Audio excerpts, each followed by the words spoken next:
us to understand. So in what situation do I pick what tool? And a few pro tips I'll be sharing as well of how to embed them into different levels or different stages of the recruitment cycle.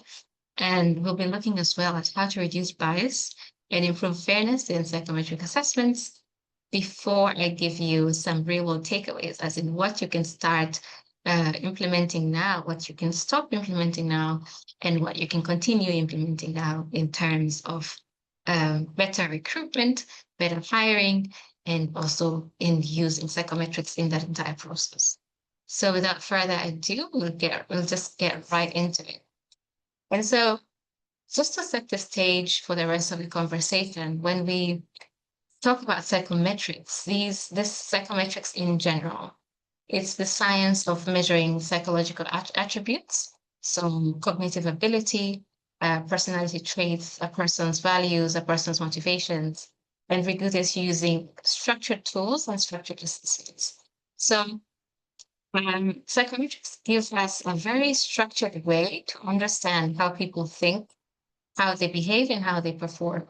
Usually, when it comes to measurement, I'm sure when I say I want to measure something, was something that would come to your mind directly is maybe I want to use a ruler or I want to use a scale, a weighing scale, because we're very used to measuring physical attributes, things that we can see.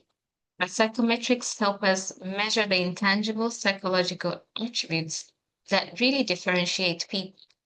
And when it comes to working, when it comes to performance, when it comes to fitting into a team, it's important to understand what differentiates this person from the other, such that they'll be able to do a better job, such that they'll be able to fit in with the team and the culture of the organization better.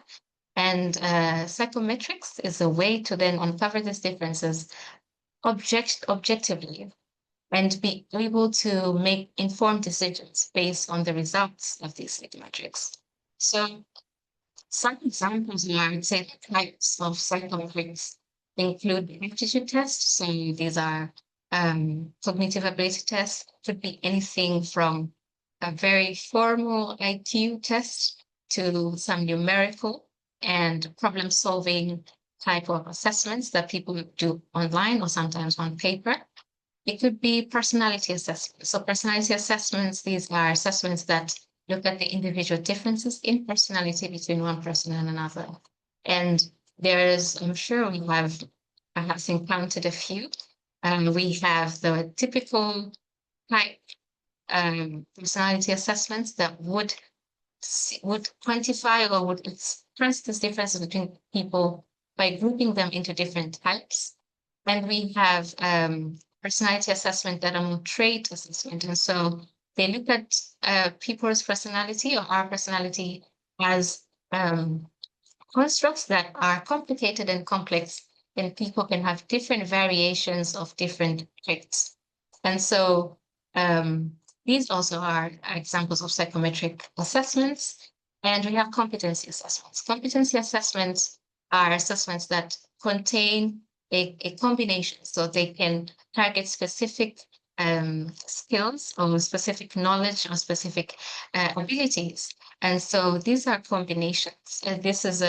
Usually they are unique combinations, and they could be catered to or customized towards a specific context, a specific industry, or a specific time.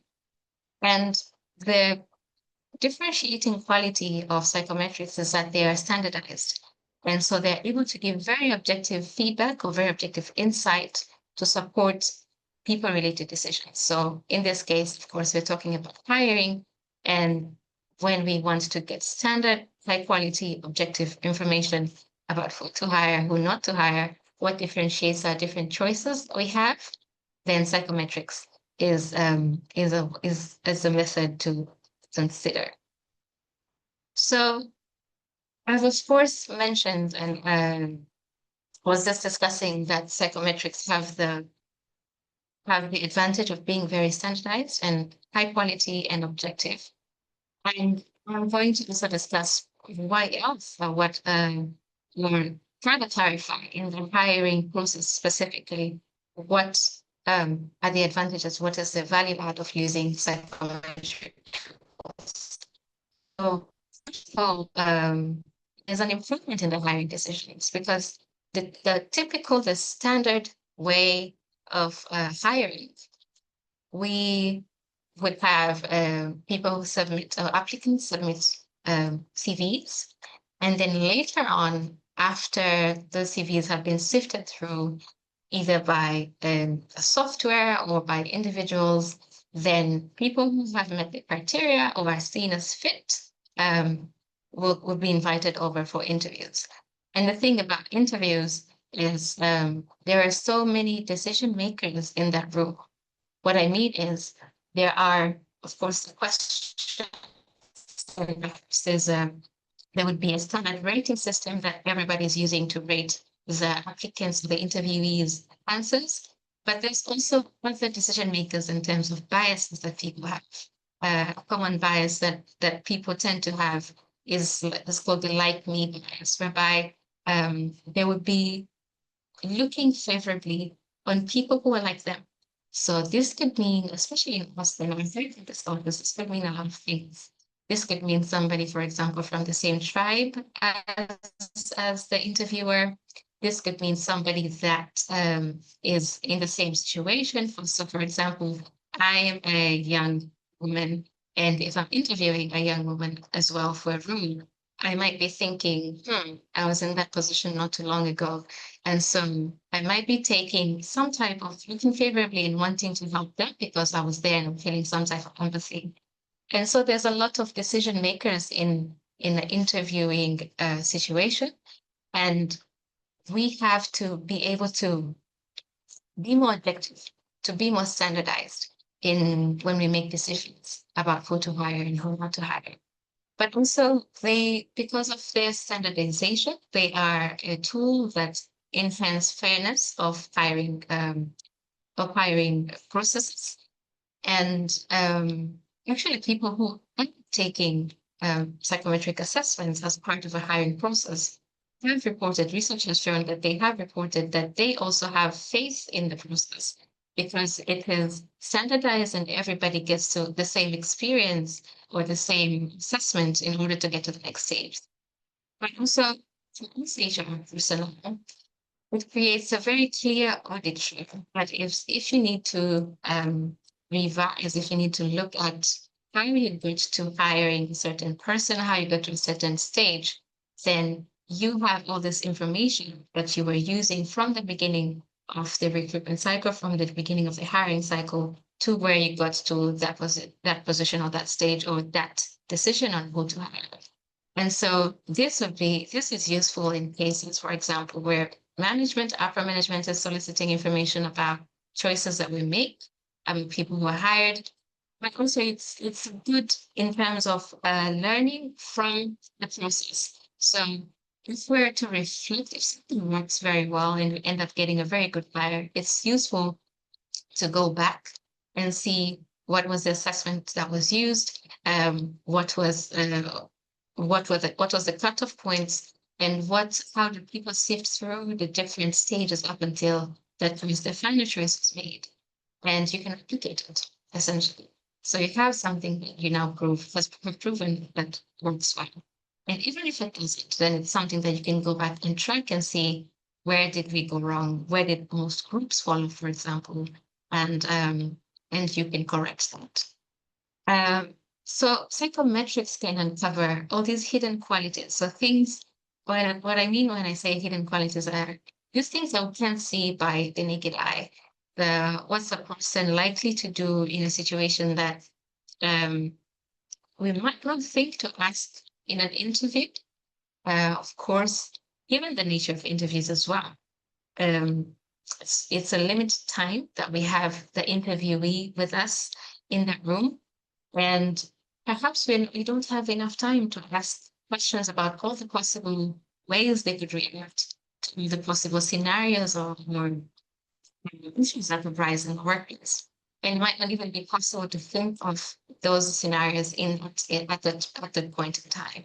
But with psychometrics, these scenarios have been standardized and have been asked in a structured way And we can then get to understand a person's interpersonal style and how they're likely to react in conflict, in making tough decisions, in their mindset before you onboard them and have to learn from them being on the job. So we have a quick poll for you here. I'm not sure if you are currently using psychometrics in practice, but we'd like to just get some insight from you. The question is on the screen. It says, which best describes your current use of psychometrics in hiring?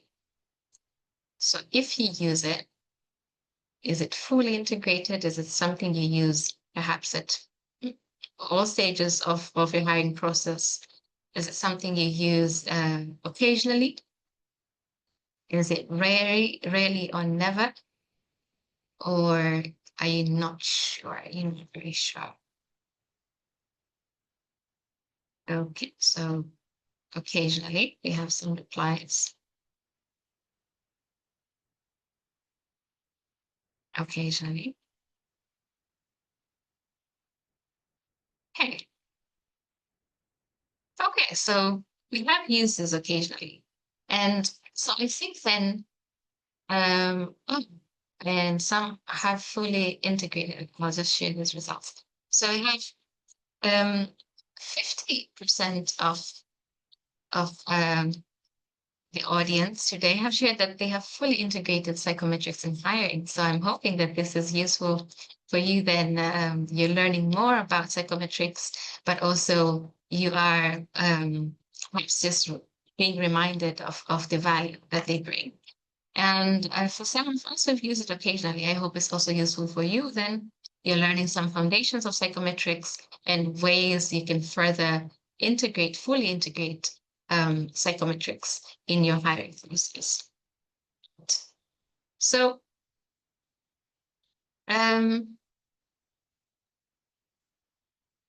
moving on, I wanted us to work through how to integrate or how to use psychometrics in the hiring process using a real life scenario or a scenario that could happen in real life. So this is a hiring challenge that we're going to be talking through today. And the situation is that you have to hire, I'll take myself out of the equation. You have to hire a new team lead for your organization. And a situation that you're being met with as well, or slight challenges that you've had high turnover for this role. So people have left very quickly. People have failed, maybe due to failing to perform, maybe due to not being fit for the culture of the team in the organization. But you've had very high turnover, and this is perhaps your third time hiring in just 2 years. And feedback that you've gotten from stakeholders, they say that the last person that was hired was technically brilliant and they could really do the job. Their performance wasn't lacking, but what they lacked was people skills. And you're under pressure this time to get it right. So some feedback from the line manager says they all said the right things in the interview, but within a month, the team was very demoralized. What would you do differently? You can just put your reply in the chat, or you could just think about different options that you could explore as we go. So typically in the recruitment cycle, as we are aware, there's 6 key stages, but of course, afterwards, there's a continued development. But since today we're talking about the hiring cycle, we're going to cover these 6 key stages in the hiring process, whereby the first one is where you prepare for the recruitment. And so it's collecting feedback, collecting information about the description of the job and what exactly is needed in a person in order for them to be able to perform well. What are the criteria? What are we using as benchmarks as we sift through possible applicants for this position? But afterwards, then we go over to sourcing. So this could be posting on different job websites, consulting or outsourcing maybe HR to do this for us. But this is where we now solicit applications and we source the talents to fit into our criteria. And afterwards, we go through the screening. Of course, there's different ways. Like I said previously, for some, it would be to manually go through CVs that were submitted. Some would be using a certain software. Some would be perhaps having people who have all submitted their assessments, no, their CVs undergo a preliminary assessment.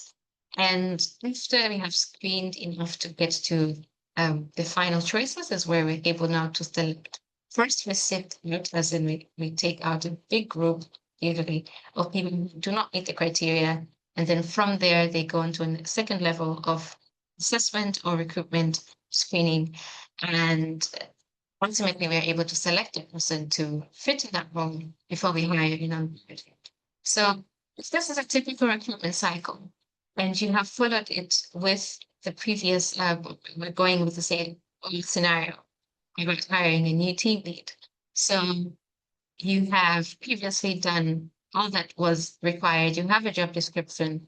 You have posted about the job, and you have spread out the adverts to different outlets in order to source high quality talent. You have undergone screening, so perhaps it was you who personally went through the CVs and you were able to look at and compare people's qualifications, perhaps where they went to school, perhaps what they were able to score. But if this is a graduate role, team lead typically wouldn't be a graduate role. But in some cases, perhaps as an indication of a person's ability, recruiters do look at scores that people have scored in university or previously. And you have been able to narrow down some possible applicants to go on to the next stage, after which you interviewed them, selected the ones that you thought were fit, 1, 2, hired and onboarded. And you've had the challenge that we've discussed previously. So what would be something that you considered doing differently? Something that I would suggest from my expertise and my experience, of course, is to consider using a psychometric assessment. And when it comes to psychometric assessments, there's a few things that you have to consider, ask yourself before you bring it into a hiring process. So how exactly can we choose the right tool for the purpose that we're trying to achieve, for what we're trying to achieve in the hiring process? So broadly, when it comes to psychometric assessments and their use in hiring, we can categorize what they do or what these psychometric assessments investigate into 3 categories. One is a can-do assessment. The second one is a will-do assessment. And the third one is a will fit in. So, and these categories are qualitative, as in they represent what exactly they say. So for a can-do assessment, what this assessment will give you insight into is, what is this person's ability? What level are they going to perform at in the roles? And so assessments like aptitude, that is the numerical, verbal, problem solving, work samples, these are examples that are indicators. So they're the strong indicators of a person's performance. So are they able to do the technical tasks that they will be required to in that role? But the second type of assessments are the will-do assessments. They assess what will this person do? Will they do it in this role once they have it? So they give us insight into actions, into behaviors, into motivations, into values, which are beyond the technical. So we all have different skills and abilities. So for example, I can knit, but will I do it? Am I motivated to knit as a job if I if I had to. If I was applying for a knitting position or maybe something else, how would I be motivated to stay there for a long time? Because that is something that is tied to that I'm intrinsically motivated by. Will I be using that kind of as a clutch as I try to source out and get to the next level or get to the next job that I'm more motivated to achieve or motivated to do? Similarly, assessments that test will this person fit in or will this hire fit in, they look at the person's complementarity. So how are they going to fit into the rest of the team? What is their personality like? What level of integrity are they at? And some example of this assessment is a situational judgment test. These are customized tests or customized assessments, which would they investigate what a person would do in specific situations. And so again, they're quite literal in what they do and what they assess. They would give a standardized scenario and then ask somebody, what would you do? Either, or they would ask somebody to rank some of the examples that I have encountered personally as well. They would ask you to rank few options in order of what you are likely to do first if you encountered such a situation. And so what this does for you as an employer and for you as a person who's looking to hire is give you insight about if this person is to meet, for example, if you work in if the role you're hiring for is a very customer facing situation. And the scenario that you have encountered, or some people in similar roles have encountered a lot before, is that people come in towards the end of the day when you're almost closing and they have a lot of issues or queries that they ask about. So perhaps that's the time that they're also coming off of work and they need the service. So this is understandably a time when your staff members are also tired. And so the scenario could be if you've been working for 6 hours straight and at the end of close to your end of shift, somebody comes in for help, what would you do? Or rank these options. So it would be something like that.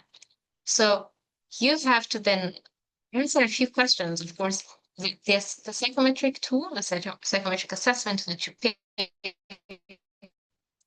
should be addressing a specific area between this real specific category. And you have to decide what is important in that. So we were discussing the team lead was coming on after we're looking to bring on after multiple turnovers and challenges with previous hires. And I think in the situation, there's a bit of a hint that said the last person had the technical skills, but not the people skills. So in a situation like that, you might be looking for how the person will fit in. You might be looking to see how their personality fits in with the rest of the team. You might be looking for perhaps their behaviors or their values as well. If what they value is similar to what the team values, because we've understood that ability wasn't the problem last time. So perhaps what we had done in the previous cycle, the hiring cycle, wasn't a challenge, or the challenge wasn't identifying people with the ability. It was identifying now the people with the extra criteria of having the complementarity, the fit to the team. And beyond that as well, there is a lot of psychometric assessments out there. And when you're looking to have one, to introduce one to the hiring cycle, you have to also think about what specific applications do you want to use it for. And for this case, for example, we're discussing that we want to be able to investigate beyond ability, see how a person would fit in to the team. And that is a problem that perhaps we have observed by auditing the previous hire and the feedback that we've gotten from there. And you should also be very specific with the outcome. What are you expecting that wasn't achieved in the previous hiring or recruitment cycle? So that you make an informed decision about the tool that you're picking, but also something that's very important to consider is also the psychometric qualities. So a tool is only as useful as how valid it is and how reliable it is. So is it really measuring? Is it really assessing what it's meant to assess? Or is it just a few questions that have been perhaps framed in a way that makes them seem very valid, but are not.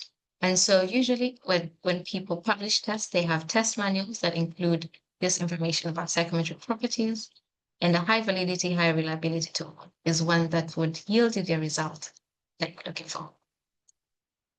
Right. So as HR personnel, perhaps consultants or different roles that we have, I'm just curious to know, which hiring mistake have you seen most often?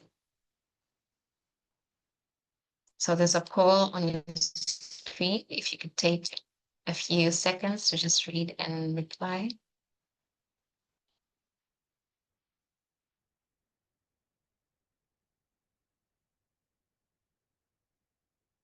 Okay. Your replies coming in. Okay, I'll give you a few more seconds. Give you 15 more seconds to just give us some feedback and insight about your experience by telling us which of the mistakes listed on the screen you've seen most often. Whether it's overvaluing the technical ability, underestimating a new hire's interpersonal fit into the team, rushing the process, or not using any assessment. Right. So I'm going to share your results so that we all are able to see.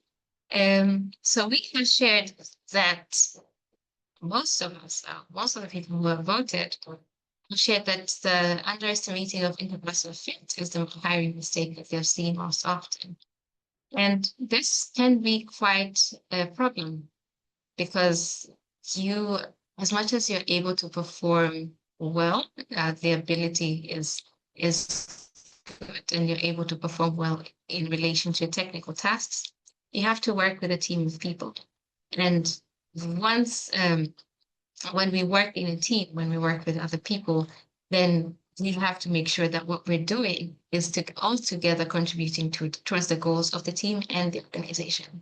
And so if that relationship is fragmented and that fit isn't good, then of course we are then jeopardizing those goals and objectives. Right. So back to our hiring scenarios, but also discussion about psychometrics. What are some common pitfalls, or what are some common ways people can misuse psychometrics? So first and foremost, like I said before, there's a lot of psychometric tools and they have different purposes. So not every psychometric assessment is fit for hiring process. And so for the MBTI, the Myers-Briggs test inventory, is a very famous hiring tool. No, I'm sorry, personality assessment. And people have often used it in hiring, whether in the beginning, I've seen use cases of some organizations applying it for a culture fit, but also there have been other instances. So if organizations, or if you're using it at the very last stage, you have to select it. This is not, and the reason why, for example, the MBTI itself is a tool that cannot be used for hiring is the authors themselves recommend that this is an assessment. This is a tool that has been designed with development in mind. So not hiring, not separating what groups of people from who's fit or from who's not, but rather for people's purposes of self-awareness and development in case it is what they want to achieve in terms of their behaviors and personality. But also, we often ignore cultural context. And I'll explain this in terms of norm groups or reference groups that are used in the psychometric tools. So the design of psychometric tools and assessment is that the measurement comes from comparing an individual's responses to a large group of individuals who have done the same assessment before. And that large group of people, the norm group or the reference group, are what now become the measurement against which every other individual's responses are measured. So the constitution of the reference groups really matter. And if a reference group does not include a diverse demographic group, for example, representation, then it might unfairly present another person's responses because there isn't a reference to, or there isn't a connection to that group with the person who was taking the assessment. And this could be in a lot of ways. This could be from what industries are represented in the norm group or the reference group, what occupations. So I'm a business psychologist. If I take an assessment, if I take a numerical assessment, whereby people who have done it before end up being used as a standard for testing, are perhaps accountants or they are people who've done finance, then my low performance in that assessment might be seen as low ability, but really it is then low ability because of the reference that is used. And so the diversity of that norm group really matters, and the constitution as well. And this is thing that people get wrong with doing psychometrics is relying on gut feel. So not identifying, not looking at the psychometric qualities, psychometric properties of a test, and instead thinking or seeing that something feels right, and so they're going to use it. So, like I said before, it is more advantageous to audit the previous, for example, varied cycle and see what went wrong and what value then would bringing in a psychometric assessment bring to that process instead of relying on what feels right. But also, best practice is not to use a single assessment, but to use one assessment together with something else. And what is actually very recommended is using an assessment and a structured interview. So not an interview that's semi-structured, an interview that has structured questions and define criteria against which every applicant is rated. But also, like I was saying before, another pitfall then in psychometrics is when we don't investigate the properties, we don't investigate the validity, the reliability, and this should be available with every test publisher, whatever test you're looking to acquire to integrate into your process.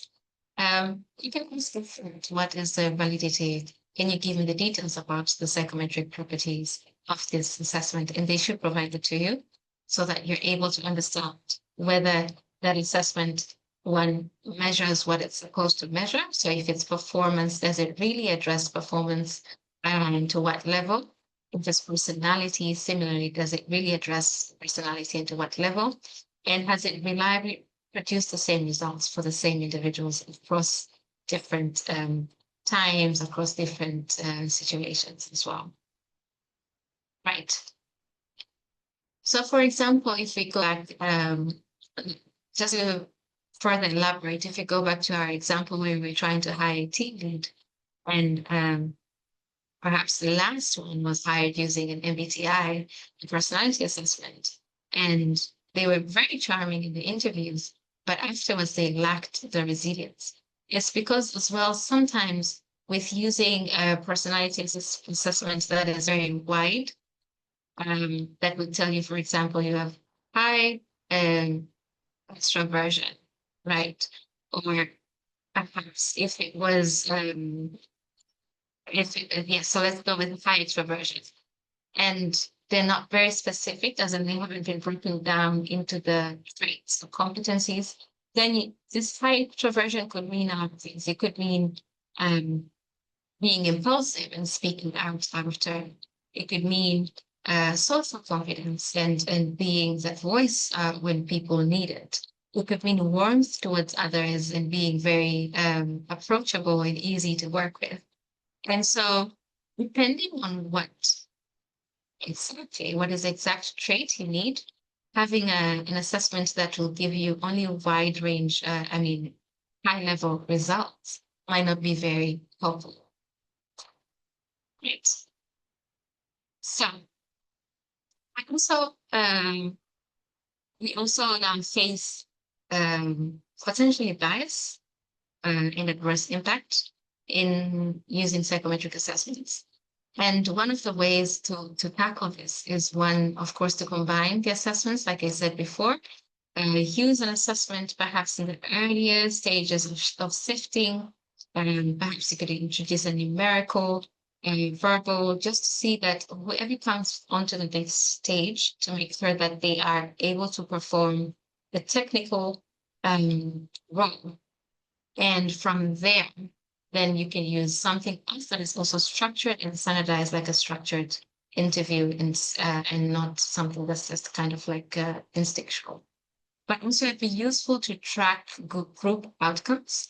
And so, for example, if you give a numerical assessment or that's an aptitude test, that a numerical verbal assessment in the very beginning of the assessment of the hiring process. And it would be useful, it'd be very insightful to look at who made it to the next stage. What was the constitution of the group that made it to the next stage? Did it have, for example, a disproportionate amount of one gender over the other? Did it have a disproportionate amount of one race over the other? Did it have a disproportionate amount of people of a certain, perhaps, socioeconomic background? And why this is useful to track, then it gives you feedback about what that assessment could be filtering out for, other than performance maintained. And is it fair? Of course, it's not fair when an assessment becomes like a bridge that only certain people, of course, apart from the people with the quality that we're investigating, can get across. And the 4/5 rule is something that is useful as a rule of thumb to have as a reference or to use as a framework for this.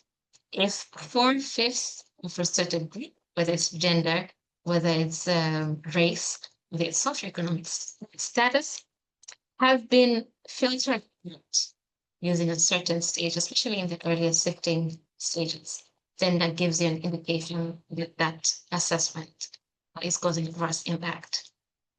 So we are running out of time today. I will quickly then cover what does this all mean? What can we start? What can we stop? What can we continue? And like I said, I'm giving you some pro tips for your hiring playbook. So what we can start then is we can start using some trait-based assessment. If you're relying on some wide, high-level personality assessment, it's time to consider trait-based or even better competency assessment that have unique combinations of traits, of skills, of abilities that gives you a wide range of understanding on a person's profile, apart from their performance, of course, their technical performance. But it's also time to start monitoring the outcomes. If you're already using a psychometric assessment, I've given you a few ways to think about monitoring or looking at the fairness using the group constitutions of the groups at different stages of the hiring and after using the assessment. But also one thing to stop is to rely on interviews long. Like I was mentioning in the very beginning, there's so many decision makers in an interview. There are, of course, the technical perspective, the people who have worked with perhaps people in that role previously, but also there's the biases that we bring. There are personal preferences that we bring to interviews. I was speaking to someone very recently who was sharing with me an interview that they went to do. And one of the questions that they were asked from the beginning is where they are from. So where their family is from. And of course, that is not relevant, not to the job. It wasn't in this case. And one of the things that when we rely on interviews alone, we risk is having things like this make the decisions for us. But also, if a tool is popular, look at how look at also investigate how useful it could be for you in the hiring process. Look at psychometric properties, look at the value to bring in addition to what you've already been doing in the hiring process. And not just use it because it's popular and people are using it. And one thing to continue, if you're already doing it, then great. Use structured interviews, but also combine the tools for triangulated feedback and insight on your applicants. So that is all from me today. Thank you so much for joining. Over to you, Amantes.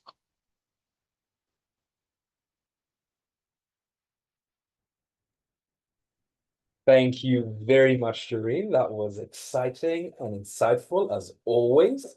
We really appreciate everybody who is joining us on Zoom, on LinkedIn, and who'll be watching this on YouTube later. Thank you very much. We are going into the Q&A for this webinar right now. So please put any of your questions in the chat or post them on LinkedIn. We'll see them and we'll answer them.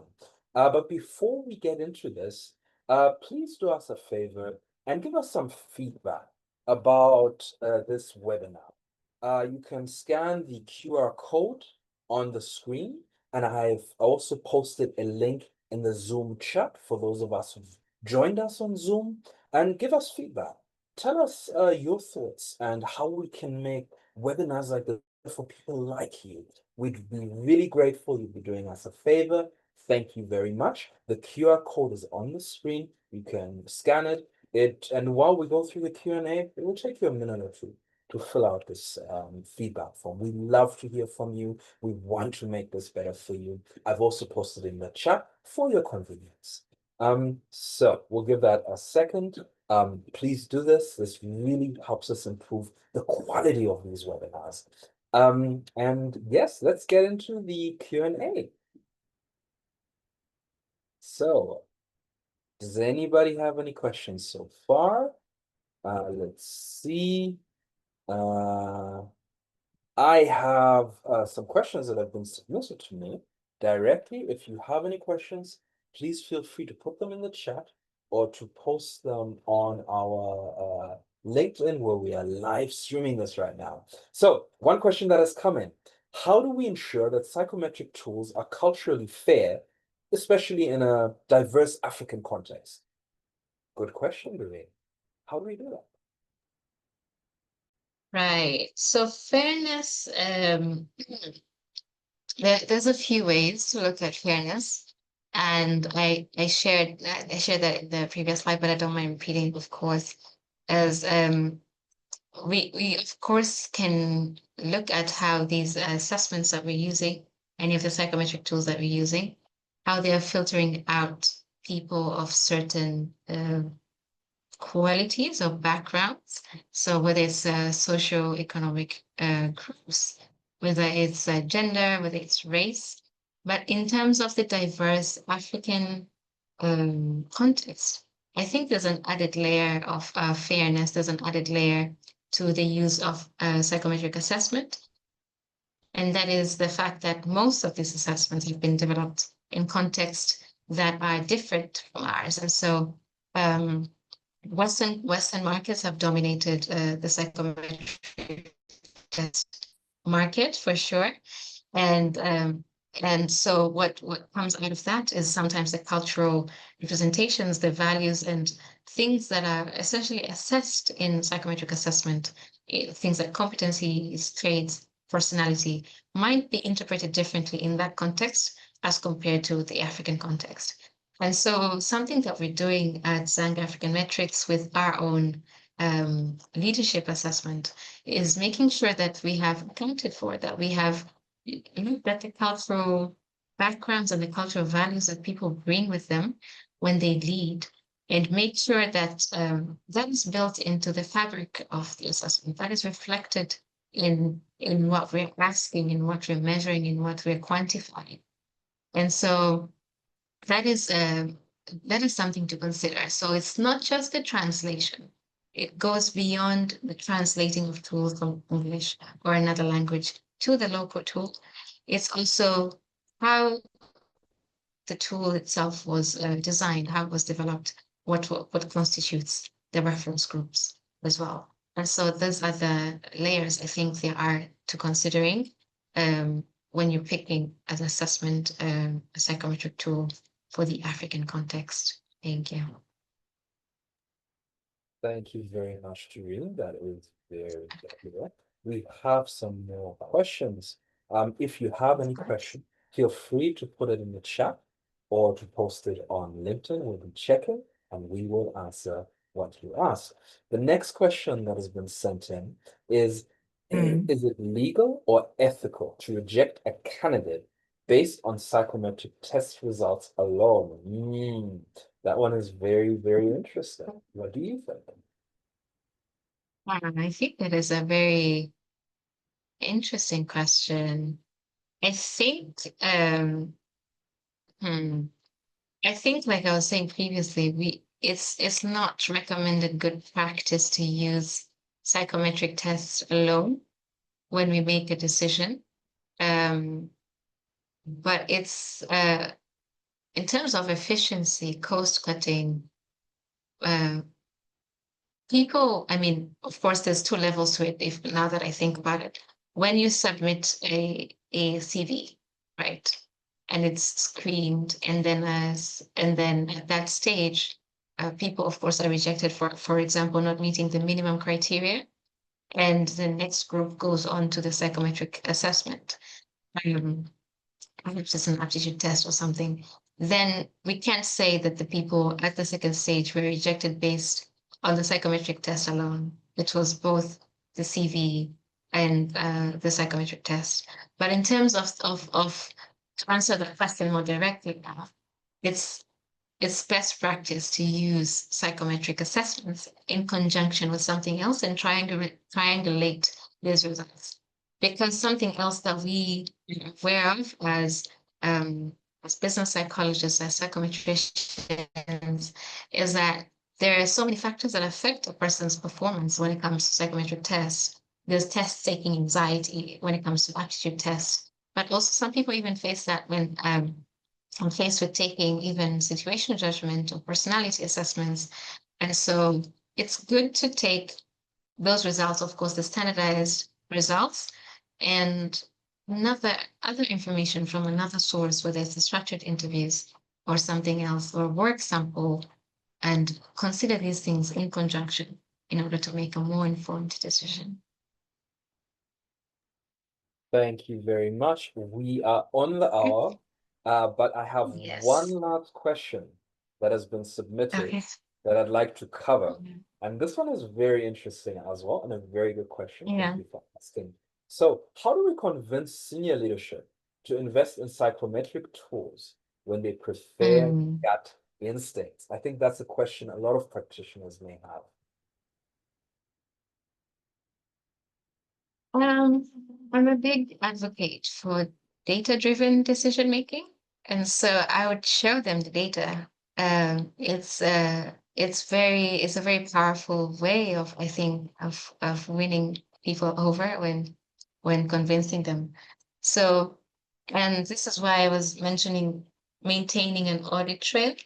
So just keeping track of perhaps or being able to compare what a previous hiring cycle resulted into, where a psychometric assessment was used, as compared to one where it wasn't used.